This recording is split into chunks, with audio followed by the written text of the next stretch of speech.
পুরনো ওড়না দিয়ে বানিয়ে ফেলো সুন্দর একটা আসন, তাও আবার সেলাই না করেই। তাহলে চলো বন্ধুরা দেখে নাও এটা আমি কিভাবে তৈরি করেছি। বন্ধুরা এরকম ওড়না কিন্তু আমাদের অনেকের বাড়িতেই থেকে যায়। তার চুড়িদারটা হয়তো আমরা এখন আর পরি না, পুরনো হয়ে গেছে, নষ্ট হয়ে গেছে, কিন্তু ওড়নাগুলো কিন্তু অনেকটা ভালো থাকে। তো এই কাপড়গুলো কিন্তু আমরা খুব সুন্দরভাবে ঘরের কিছু জিনিস তৈরির কাজে লাগিয়ে নিতে পারি। তো ওড়নাটা প্রথমে কি করতে হবে দেখো বন্ধুরা, ওড়নাটা আমি ঠিক এরকম লম্বা লম্বা করে সরু সরু করে ফিতের মতন কেটে নেবো, ঠিক আছে। চুড়িদারের প্যান্ট এগুলো নষ্ট হয়ে গেলেও কিন্তু ওড়নার কাপড় আমাদের ভালোই থাকে, সেগুলো কিন্তু আমরা খুব সুন্দরভাবে বন্ধুরা এইভাবে কাজে লাগাতে পারি। তো দেখো ঠিক এরকম লম্বা লম্বা করে আমি অনেকগুলো কেটে নেব। এতগুলো এখান থেকে ওড়নার থেকে কিন্তু এইভাবে কাপড় কেটে নিয়েছি লম্বা লম্বা করে। এবার আমাদের একটা জিনিস লাগবে, সেটা হচ্ছে এরকম একটা পিচবোর্ড। আমি এখানে দেখো পিচবোর্ডটা গোল করে কেটে নিচ্ছি। আমি এবার এই পিচবোর্ডের ধারগুলো আমাকে কেটে নিতে হবে ঠিক এরকম লম্বা লম্বা করে। দেখো ঠিক এরকম করে করে আমি কেটে নেব, প্রত্যেকটা ধার সমান করেই কেটে নেব। আমি এখান দিয়ে লম্বা করে কেটে নিয়েছি এবং তার ধার বরাবর আবার এইভাবে একটুখানি বাঁকিয়ে নিয়ে কেটে নিচ্ছি। তো দেখো ঠিক এরকম ডিজাইনটা হবে। দেখো ঠিক এরকমভাবে ডিজাইনটা আমরা পুরোটাতে করে নেব। একদম আমি এইভাবে ডিজাইন করে কেটে নিয়েছি। এবার কি করব দেখে নাও। এই যে ওড়নার কাপড়গুলো কেটে রেখেছিলাম তার মধ্যে থেকে একটা একটা করে নিয়ে নেব। তো প্রথম মুখটা এইভাবে ধরবো, দেখো ধরে এরকম সোজাসুজি একটা এরকম খাঁজের মধ্যে ঢুকিয়ে নেব। আর এটা একটুখানি বড় করে ধরবো, ধরে ঠিক এই যে মিডিলটাতে হাত দিয়ে এইভাবে চেপে ধরে নেব। ধরে এরকম টাইট করে এনে এইখানে যে খাঁজটা রয়েছে এখানে এইভাবে ঢুকিয়ে দেবো। দিয়ে আবার সাইড থেকে এইভাবে তুলবো, তুলে আবার এই সাইডটাতে ঢুকিয়ে দেবো। আবার সেম এই দিকের সাইডটা থেকে তুলবো, তুলে আবার এই সাইডটাতে ঢুকিয়ে দেবো। এরকমভাবে ডিজাইনটা আমাদের প্রথমে করে নিতে হবে। দড়িটা যখন শেষ হয়ে যাবে তখন আবার দুটো একসাথে গিট দিয়ে নিতে হবে। দেখো গিট দিয়ে নিলাম, নিয়ে আবার এইটার মধ্যে ঢুকিয়ে দিচ্ছি। এই যে শেষের অংশটা সেটা এখান থেকে ঢুকিয়ে দেবো। যে তো দেখো এই মাঝখানটাতে এইভাবে ঢুকিয়ে ভালো করে একটা গিট দিয়ে নেব। ঠিক দেখো এই একটা গিট দিয়ে নিলাম। জিনিসটা ঠিক এরম হয়ে গেল দেখতে।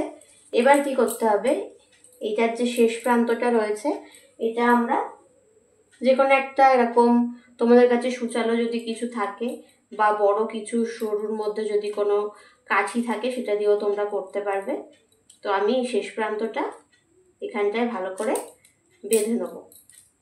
এবারে কি করতে হবে দেখো, এখান থেকে একটা একটা করে ছেড়ে এইভাবে তুলতে হবে। একটার নিচ থেকে একটা, একটার নিচ থেকে একটা, এইভাবে আমরা তুলে নেব। তুলে নিয়ে আবার টেনে নেব। এরকম করে করে পুরোটা আমাদেরকে ঘুরিয়ে ঘুরিয়ে করে নিতে হবে। একই প্রসেসে করে নিতে হবে। তোমরা একটু মন দিয়ে দেখো, তাহলেই বুঝতে পারবে ডিজাইনটা কিভাবে উঠছে। দেখো কি সুন্দর, এখানে দেখো ডিজাইনটা ঠিক এরকমভাবে কিন্তু ডিজাইনটা হতে থাকবে।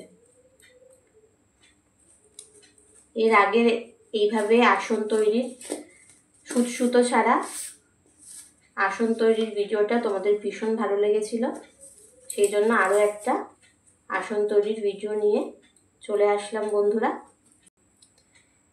দেখো বন্ধুরা এটা আমার কতটা তৈরি হয়ে গেছে আর কতটা সুন্দর হয়েছে। দেখো দেখো কত সুন্দর ডিজাইন তৈরি হয়ে গেছে। বাদবাকিটা এখানে আমি উল দিয়ে করে নিচ্ছি, লাল উল দিয়ে, দেখতে খুব সুন্দর লাগবে। উল দিয়ে আমি শেষের বর্ডারটা এইভাবে করে নিয়েছি, সুন্দর করে তৈরি হয়ে গেছে। এবার আমাদের কি করতে হবে দেখো, পিছনের এখানে যে অংশগুলো রয়েছে এখানে ওড়নার কাপড়ের, সেগুলো এখান থেকে আস্তে করে কেটে দিতে হবে। দেখবে ভীষণ সুন্দর লাগে দেখতে, অল্প সময়ের মধ্যেও হয়ে যায় এবং আমাদের পরে থাকা কাপড়গুলো কিন্তু খুব সুন্দর করে আমরা এইভাবে কাজে লাগিয়ে নিতে পারবো। তো দেখো ঠিক এইভাবে কেটে নিতে হবে। তারপরে উল্টো দিকটা ঠিক এইভাবে এই খাঁজগুলো থেকে, তো দেখো ঠিক এইভাবে ধরে ধরে আস্তে আস্তে করে বার করে নেবে।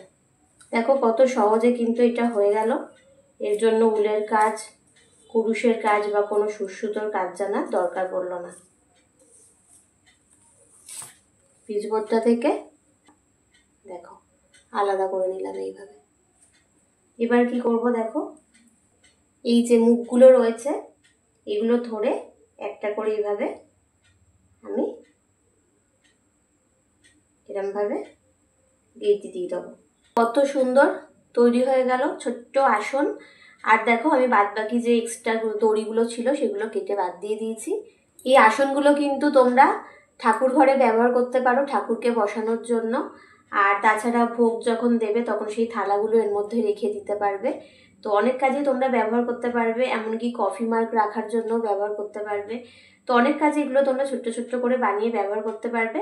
আর যদি মনে করো এটা অনেকটা বড় করে তৈরি করবে তাহলে কিন্তু পাপোশ হিসাবেও এটা ব্যবহার করতে পারবে। তাহলে আজকের এই ভিডিওটা কেমন লাগলো বন্ধুরা অবশ্যই জানিও। আর যদি ইউজফুল বলে মনে হয় তাহলে অবশ্যই কিন্তু ভিডিওটা বেশি বেশি করে বন্ধুদের সাথে শেয়ার করবার জন্য সবাইকে আমার অনুরোধ রইল। সবাই ভালো থেকো, সুস্থ থেকো আর সাবধানে থেকো। আজকের মতো তোমাদের সবাইকে টাটা।